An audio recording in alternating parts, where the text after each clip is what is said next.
welcome back to the dcev channel. I'm Paul Clifford. You had Adrian on the last episode, and we're continuing with Dave Humphreys. I'm going to talk about future EVs, what's coming down the line, what's the trends, what's going to happen. So, welcome back, Dave. Yeah, thanks for having me. So, yeah, there's a lot happening.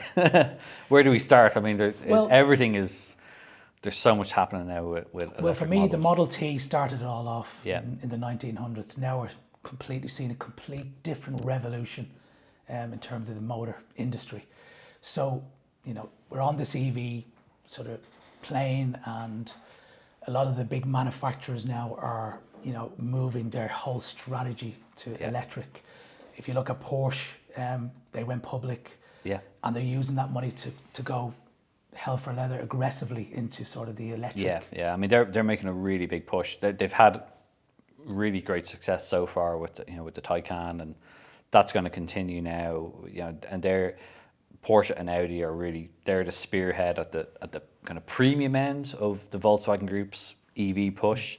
And you're going to see that. I mean, they're going to have now the electric Macan coming. There's going to be other models that we're not going to quite have an electric 911 yet, but it's only really they're holding that back. It's only really a matter of time before that will start to happen as well. But yeah, I mean, Taycan has been I'm sure you guys have seen it as well with the interest levels is just through the roof on that car. Yeah.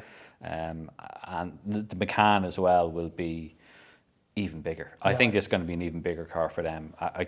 The one thing is, I just wonder how they're going to be able to make enough of them to satisfy the demand. I mean, we were speaking to one of our Porsche contacts, and they were saying that the order level, the amount of interest, how they're going to sort of, be able to sort of complete that is going to be going to be a big challenge. It's going to be, and that's the biggest thing that every manufacturer is really facing at the moment, is how they can manufacture enough. I mean, primarily enough batteries. How they can make enough cars to satisfy that demand, and I think that's clear when we hear from our readers that they're not willing to wait for some cars. That they're being told, like the BMW i4 in Germany has an 18-month waiting list. People won't wait 18 months for a car.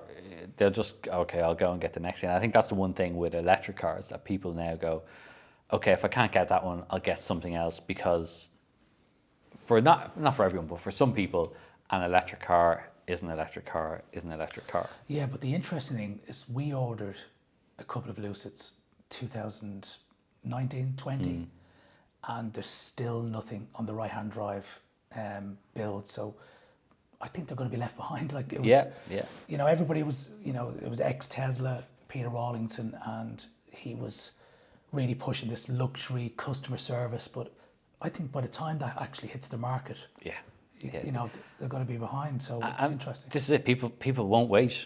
And people will want to have. They want to have the newest, latest, greatest, whatever it is. And I think that's the difficulty in how you can manage those expectations. And people won't wait for everything. But the good news is that there is so many other new models coming on stream, and new brands as well. I mean, Polestar is now really starting to ramp up. They're now kind of properly established in Ireland, and they've got, obviously, the 2 has been their big model, but they're going to have the Polestar 3, which is, is going to be a big SUV.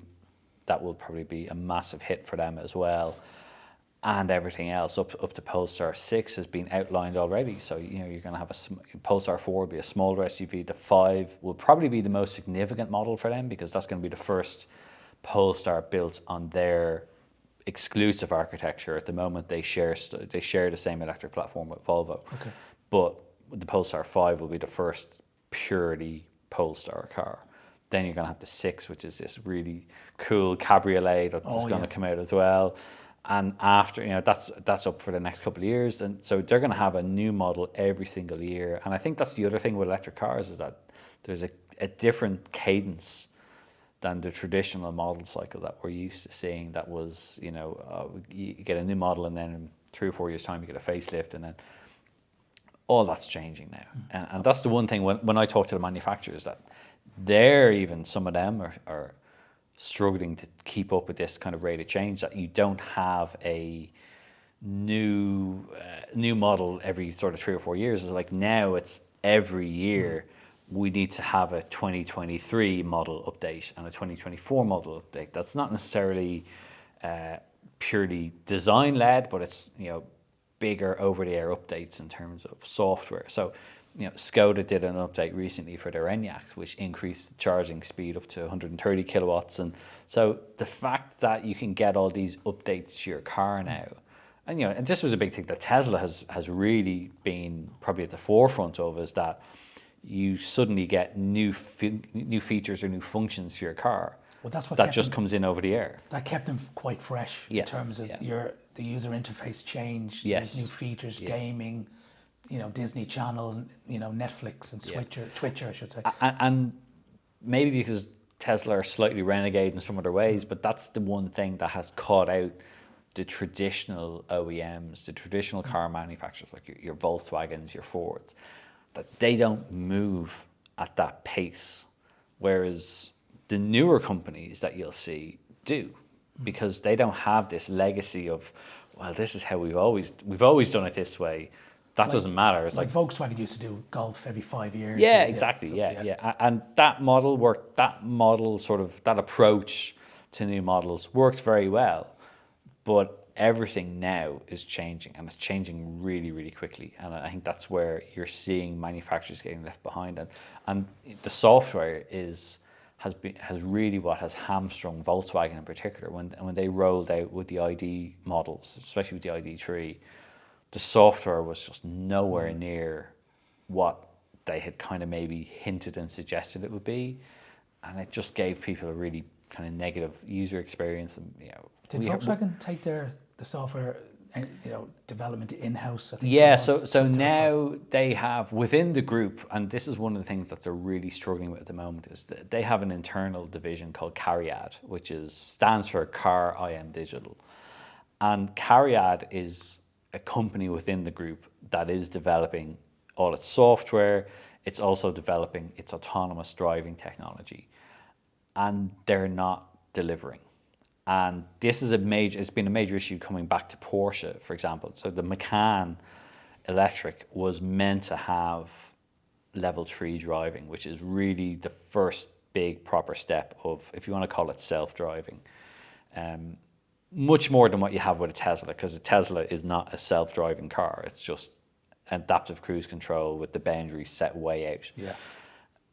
But they wanted to have this, and they haven't been able to deliver it. This has led to delays of the car, and now they're going to have to release the car without this stuff, which is not great. And it's one of those things that was a bit of a hangover with the IPO, and a bit of a question mark with Porsche doing the IPO, was that, well, we're not quite there, and is it actually the best time to be doing an IPO given the whole global economic situation at the moment, you know? But they had to do this. And do you think Herbert Diess was one of the reasons why he sort of was that? Yeah, I mean, yeah, Diess didn't really win many friends in Volkswagen. The group is, you know, it's part family owned, it's part run by the unions, and there's only so many ways you can go to a company, and this, you know, the Zuckerberg approach of move fast and break things. These are big ships, hundreds of thousands of employees. It's very hard to turn them quickly. And, long history. Yeah, and there are certain things, and the Cariad thing, the software issue and all that kind of stuff was absolutely went against Diess. And, you know, I think maybe the fact that he was such a fanboy of Elon Musk didn't really help either. That he was openly going back, kind of poo-pooing his own product, saying this is nowhere near as good as what Tesla's doing. It doesn't go down well with certain people there, you know. So I think that was a major issue. But yeah, you know, and don't get me wrong, Tesla had done some things very, very well. They've massively accelerated electrification, and they've really lit a fire under a lot of other manufacturers.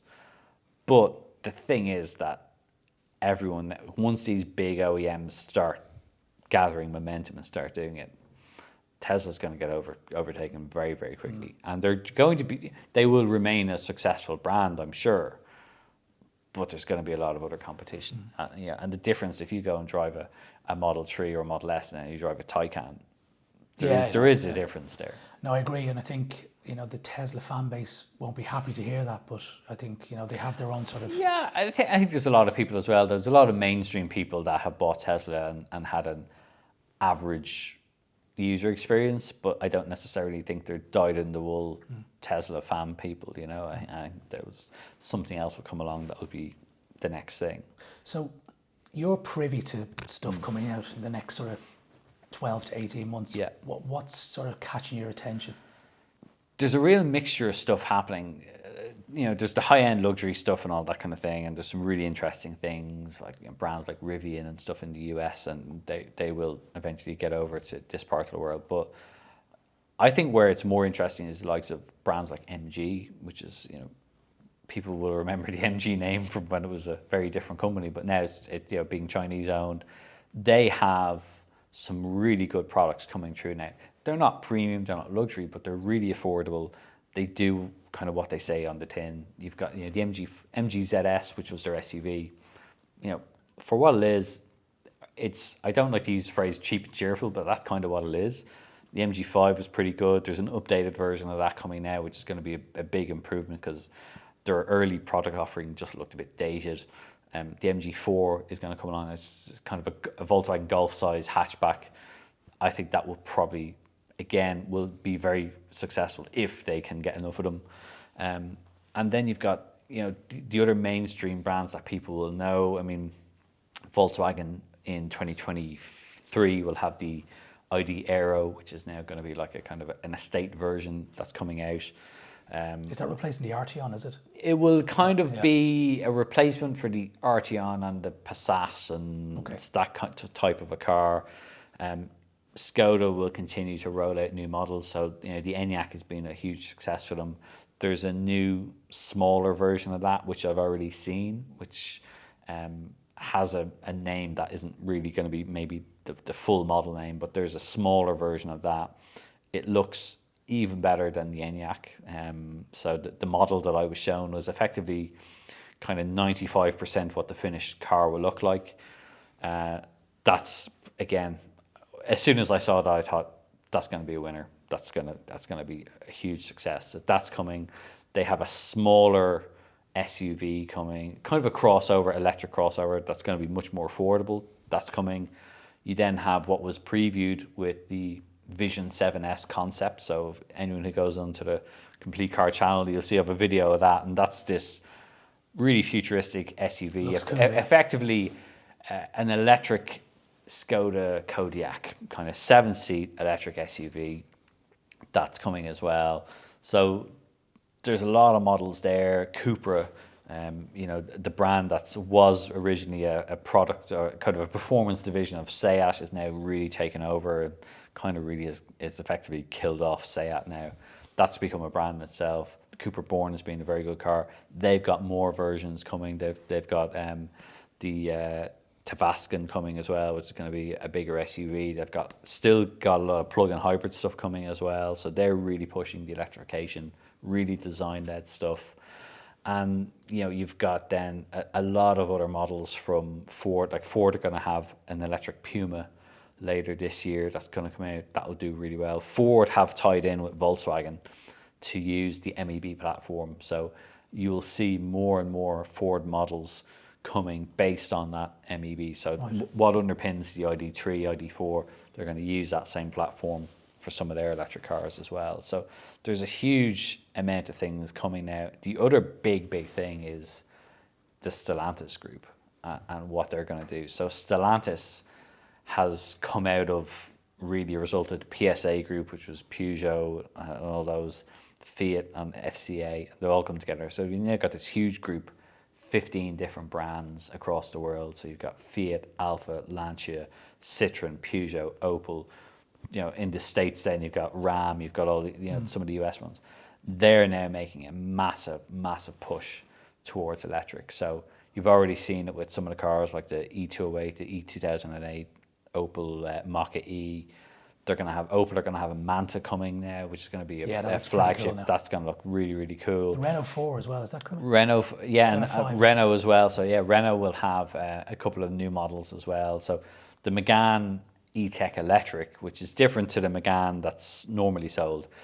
that's really one of the most interesting cars they've done in a really long time. I had one very early 2022. I drove it when it was first revealed. It's a bit late coming to market, but that's a car that is really Mainstream. good. Really, yeah, mainstream, really, really good. It'll come with 40 kilowatt hour, 60 kilowatt hour. And yeah, so these are the established players. And then, I mean, just we could do a whole other episode show on what's coming from China and all that kind of stuff as well. You've got Neo coming over, you have Hongqi, you have BYD, Aura is now going to come over here as well. So we've had inquiries with Zeekr. Yeah, Zeekr as well. So Zeekr is part of the Geely Group, which owns Volvo, Polestar, Lotus. So massive company over in China. And when these models start to come to Europe, these are not like what Chinese cars were like 10, 15 years ago. Very, very different. Really forward on digital, because in China that's the most important thing. And I've done a lot of work with the Chinese market and seeing what's happening there. The buying age in China of a car is a whole generation younger than what we have here. And they can release a car, they'll show a car, and in one day they'll have 30,000-40,000 orders for it. And that's without people seeing it. They'll just, I want it, and that's it. And they'll just, so it's a huge market. And the Chinese, the difference with the Chinese manufacturers is that they have the supply. They can make the batteries. They can do all that because they've gotten out ahead of all the European brands. They've seen what's coming. They know it's all going electric, and that's the big thing that they're going to have going forward. So, and when they start to come here, it might be difficult for people to get their heads around, or these are brands they've not heard of, but you'll see that those models come out. It's the history that's not there, and a lot of people sort of that's embedded. But I do think that's a secret. I think that's the one big thing that's going to change in the next few years is that people will. You got to remember, Tesla didn't have a history. Tesla had no history, and they've only have produced a couple of models, but it's a household name now, and I think that will continue to change in the coming years. So just away from cars, yeah. Harley Davison, Livewire. Yeah. Tell us a bit about that. Bit of a flop.